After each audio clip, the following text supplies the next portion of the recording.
오늘 함께 보실 하나님의 말씀은 예레미야 17장 7절과 8절 말씀입니다. 예레미야 17장 7절과 8절 말씀을 제가 봉독해 드리겠습니다.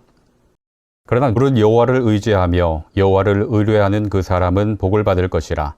그는 물가에 심어진 나무가 그 뿌리를 강변에 뻗치고 더위가 올지라도 두려워하지 아니하며 그 잎이 청청하며 가무는 해에도 걱정이 없고 결실이 그치지 아니함 같으리라.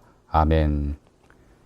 영락의 모든 가정에 하나님께서 맺게 하시는 열매가 풍성하기를 기원합니다.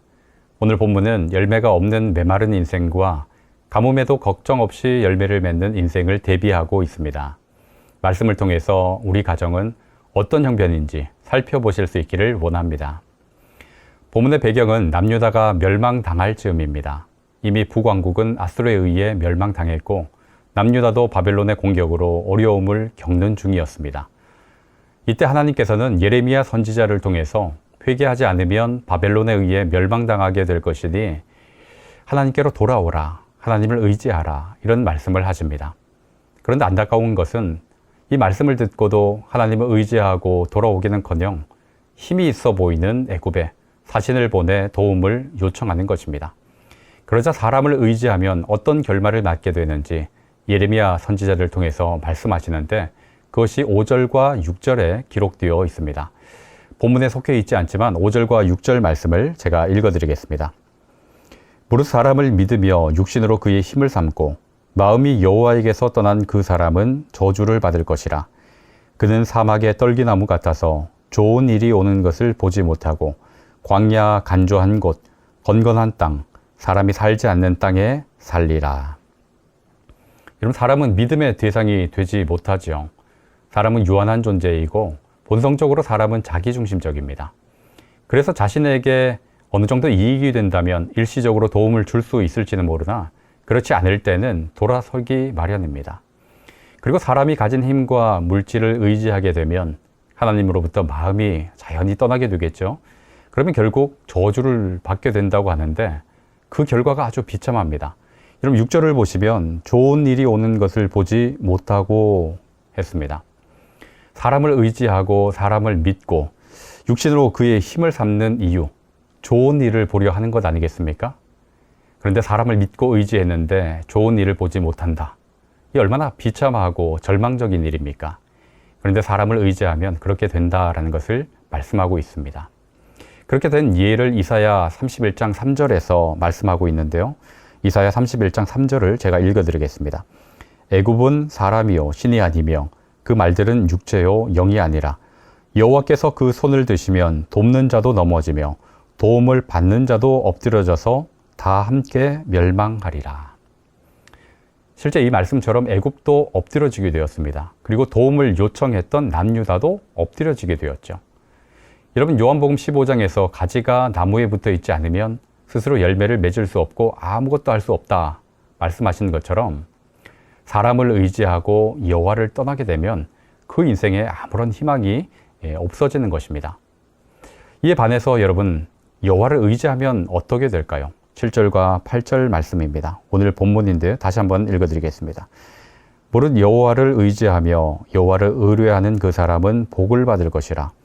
그는 물가에 심어진 나무가 그 뿌리를 강변에 뻗치고 더위가 올지라도 두려워하지 아니하며 그 잎이 청청하며 가무는 해에도 걱정이 없고 결실이 그치지 아니함 같으리라. 사람을 의지하고 여호와를 떠난 사람은 좋은 일을 보지 못한다라고 했지만 여호와를 의뢰하는 사람은 더위가 와도 또 가무는 해에도 걱정이 없고 결실이 그치지 않는다라고 말씀하고 있습니다. 여기서 아주 중요한 것이 있는데요. 여호와를 의지하며 의뢰하는 사람입니다. 사람의 형편이 어떤지, 그 사람의 수준이 어떤지, 또 그 사람의 배경이 어떠한지 아무것도 중요하지 않습니다. 그저 여호와를 의지하기만 하면 그러면 그 인생에 결실이 그치지 않도록 하나님께서 일하시겠다라는 약속을 하고 있는 것입니다. 여러분 요셉의 인생을 한번 생각해 보십시오. 야곱의 아들들 중 막내였습니다. 아버지의 사랑을 받기는 했지만 고대 사회에서 막내는 별 볼일 없는 존재였습니다. 유산도 장자에게 거의 들어갔지 막내에게는 유산도 또 어떤 자격도 주어지지 않았죠. 거기다가 요셉은 형들의 미움을 받아서 애굽의 노예로 팔려가지 않았습니까? 애굽의 노예로 팔려간 그 이후에 보디발의 아내 모함으로 인해서 억울하게 감옥까지 갇혔습니다. 감옥에 갇히는 그런 인생. 그럼에도 불구하고 요셉은 하나님을 의지하는 삶을 놓치지 않았습니다. 보디발의 아내가 유혹할 때 내가 어찌 이 큰 일을 행하여 하나님께 죄를 지으리이까? 이렇게 말하면서 하나님을 꼭 붙들고 있었고 하나님 앞에 살아가고 있음을 그렇게 고백하고 있었습니다. 사람을 의지하지 않고 하나님을 의지했다라는 것을 보여주는 장면이죠. 그런 요셉과 하나님께서는 함께 하시며 형통하게 하셨습니다. 요셉은 보잘것없는 막내였고 노예라는 불행한 형편에 놓였지만 하나님을 의지함으로 그의 인생이 달라졌습니다. 물가에 심어진 나무처럼 되었고 또 그를 통해서 맺게 하신 풍성한 결실로 아버지와 형제를 살리게 되었습니다. 여러분, 하나님을 바라보지 않으면 헛된 곳에 마음을 빼앗기기 마련입니다. 그러나 하나님을 바라보고 하나님을 의지하면 상황과 형편에 관계없이 하나님의 돌봄을 받게 될 것이고 결실이 그치지 않게 될 것입니다. 이 세상을 살아가면서 당장 우리에게 도움 줄 만한 사람이 눈에 보이기도 하고 또 우리에게 유익이 될 만한 것들도 많이 있습니다. 그런데 그것들은 유한하고 언젠가는 사라질 것에 불과한 것입니다. 그리고 열매를 맺는데 아무런 도움도 되지 못하지요. 그러나 눈에 보이지 않는 우리 주인 되신 하나님을 의뢰하고 의지한다면 어떤 상황에서도 반드시 결실하게 될 것입니다.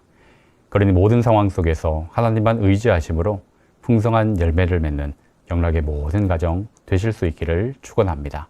기도하시겠습니다.